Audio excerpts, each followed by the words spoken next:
back to Red Glasses Talks, and this is what we're talking about today. Why are the vast majority of people in our country not very thankful? So we're going to talk about this whole subject of thankfulness or gratitude over the next probably 6 or 7 weeks, and I hope it'll be very impactful in each one of our lives. And one of the things I think I've learned over the years is there's an awful lot that, at least in my experience in my life, that kind of does my soul good when I have a grateful attitude and a thankful attitude. So hopefully it'll be helpful to you too.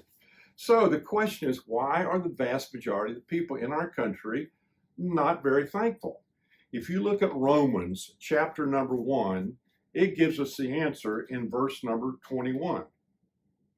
It said, yes, they knew God, going all the way back to the beginning. Yes, they knew God, but they wouldn't worship him as God or even give him thanks.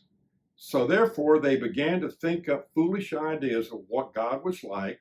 The result was that their minds became dark and confused. And so, the question I'm going to ask is, does anyone have an excuse for not believing in God? It said they didn't believe in God.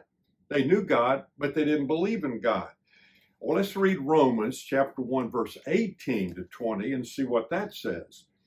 But God shows his anger from heaven against all sinful, wicked people who push the truth away from themselves.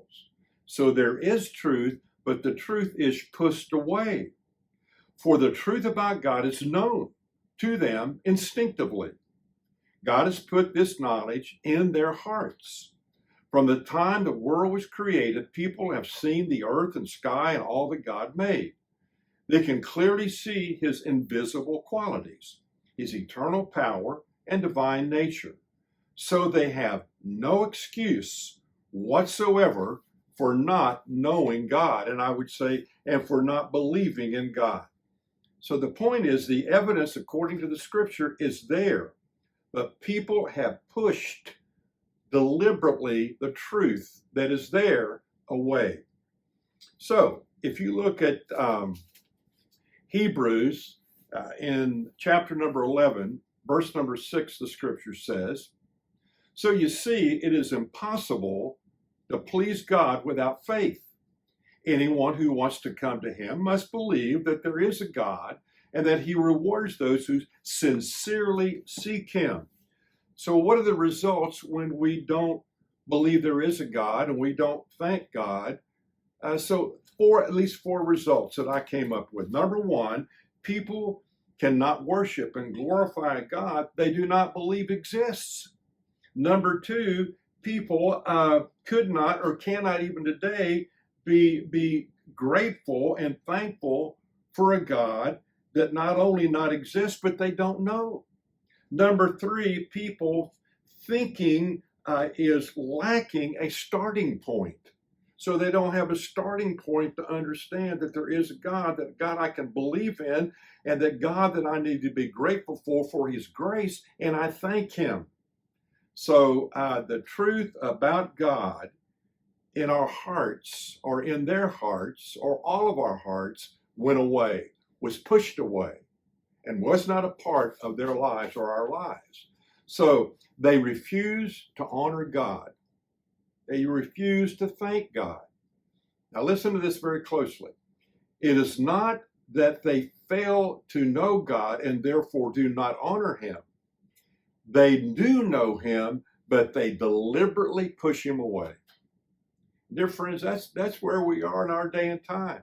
The Bible here is clearly saying that even if you've never read a Bible, even if you've never heard the name Jesus, if you just look around at creation, you can see it and begin to understand and think that something's got to be behind this.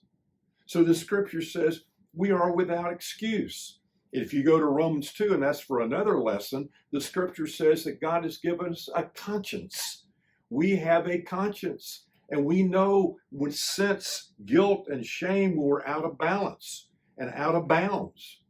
And so therefore we need to understand that that's the way this works. But if you look at the scripture in Romans 1:21 again, it says they knew God, but they wouldn't worship him as God or even give him thanks.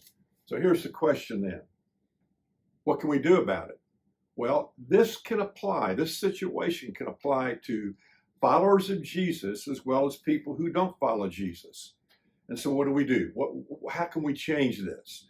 Well, first of all, for the non-believer, there comes that point, I believe, where a person's got to humble themselves, cry uncle, and understand that God has done something to rescue them. If you look at Romans chapter 5, verse 6, then when we were utterly helpless, Christ came at just the right time and died for us sinners.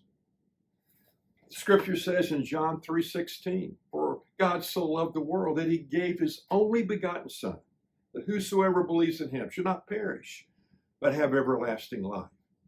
But the key is there's got to be a sense of stepping out and believing and trusting that God is real. And he sent his son Jesus, and Jesus was the Son of God, God in a body. That's the starting point. And then to understand that this is all, as it says in Ephesians 2:8, this is all a gift of God. It's a gift. It's grace. Grace is getting something we need but don't deserve. I don't deserve his grace. I don't deserve Jesus, but I need it. And so I pray that if you could not come to know Christ in that grace, that no longer will you push him away. You say, Lord, I have a lot of questions maybe, but if you're real, then I want you to live in my life and make yourself known to me in a way that I've never known you before. If you're a follower of Jesus Christ, then maybe what you need to do, maybe what I need to do, is to review the grace of God.